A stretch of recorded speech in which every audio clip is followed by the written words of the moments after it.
Dola ya Jamhuri ya Muungano wa Tanzania inasimamiwa na mihimili mitatu ambayo ni serikali, bunge na mahakama.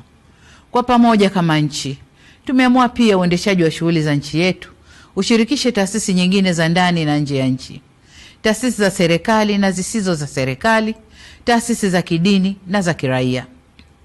Shughuli zote zinazofanywa na taasisi hizi zinaongozwa kwa mujibu wa Katiba ya Jamhuri ya Muungano wa Tanzania, Katiba ya Zanzibar, sheria na kanuni zinazotungwa na miongozo na makubaliano mbalimbali ya kitaifa na kimataifa.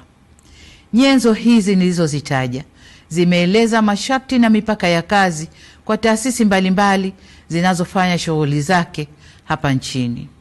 Ili kuiwezesha serikali kuendelea kulinda haki za kiraia, ikiwemo haki ya kujieleza na kutoa maoni, ni vyema sote tusivuke nje ya mipaka yetu. Tusisahau kwamba mfumo wa dola yetu ni kuongozana, kusimamiana na kuwajibishana. Ndugu wananchi, ndani ya kipindi cha miaka 61 ya muungano wetu, serikali zetu ya Jamhuri ya Muungano wa Tanzania na Serikali ya Mapinduzi Zanzibar zimeendelea kushirikiana kwa karibu, kubadilishana uzoefu na kusaidiana kwa dhati. Ushirikiano huu umechochea kasi ya maendeleo ya kiuchumi, kisiasa, kijamii na kidiplomasia. Tumeweza kuimarisha amani na mshikamano wa kitaifa. Kuwepo kwa mafanikio hayo haina maana kwamba hatuna changamoto.